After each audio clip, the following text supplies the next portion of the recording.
Init na init ka na ba sa panahon ngayon? Ba't di mo naman itry gumawa nitong super sarap na mango jelly palamig? Meron ka mang ref o wala, ay tiyak akong makakagawa ka nito. Sure na sure akong marirefresh at masasatisfy ka dahil sa lamig at sarap ng inuming ito. So, umpisan muna natin ang pagpe-prepare ng ating mga sangkap. Dito sa maliit na kaserola ay nagpapakulo na tayo dyan ng tubig. Nilagay ko na yan sa high heat para mas mabilis kumulo. Then, saka naman natin lulutuin itong half cup ng maliliit na sago. Halo-haloin lang muna natin para hindi magdikit-dikit yung mga sago natin dito. Takpan at pakukuluan muna natin yan ng 15 minutes hanggang sa bahagya mag-translucent ang mga ito. After ng 15 minutes ay buksan at halu-haluin ulit itong mga sago. At this point ay maaari na nating i-off ang apoy. At huwag mo nang i-drain ang sago. Hayaan mo na itong nakababad ng 10 minutes. Then sa isa pa nating kaserola ay maglalagay naman tayo dyan ng 1 litrong tubig. Ilalagay na natin sa high heat ang apoy dyan para mas madali po itong kumulo.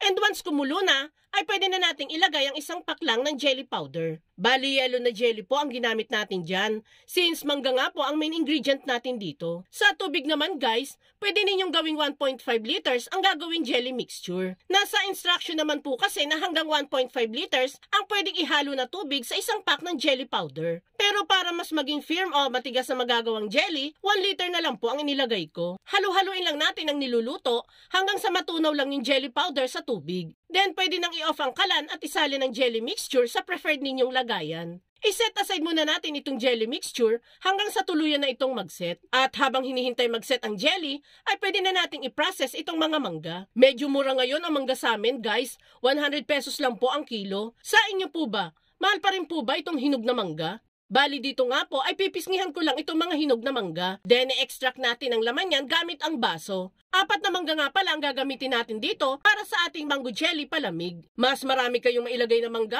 mas masarap syempre. Then pagka-extract ng laman, ay ikakat ko lang ito into cubes tulad ng nasa video. Yan guys, ganyan lang kadali.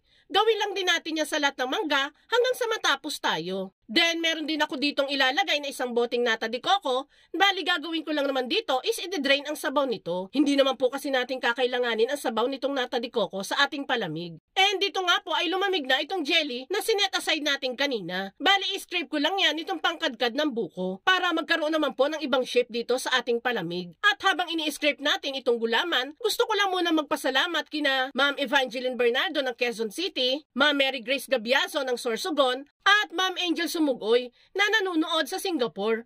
Walang sawang pasasalamat sa inyo mga madam ko.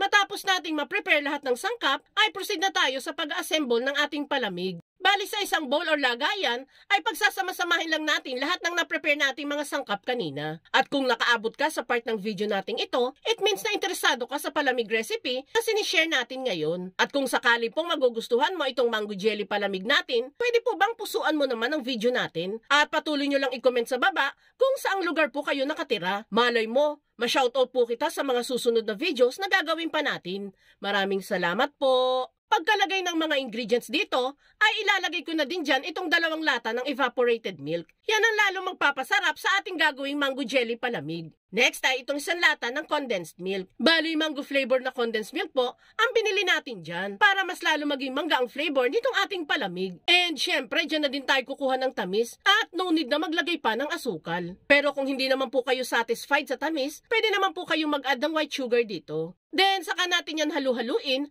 hanggang sa mag-mix na thoroughly ang mga sangkap. And syempre, para sa mga walang ref dyan, maglalagay tayo dito ng ice tube na siya magpapalamig sa ating mango jelly palamig. Kaya hindi na tayo nag-add kanina ng tubig dahil matutunaw naman po kasi yung yelo natin dito. Halo-haloin lang natin ito hanggang sa lumamig na ng tuluyan ang ating mango jelly palamig. And there you have it guys, ready to drink na itong nakaka-refresh na mango jelly palamig. Kaya itag mo na din ang buong pamilya at barkada at subukan nyo na din gumawa nito.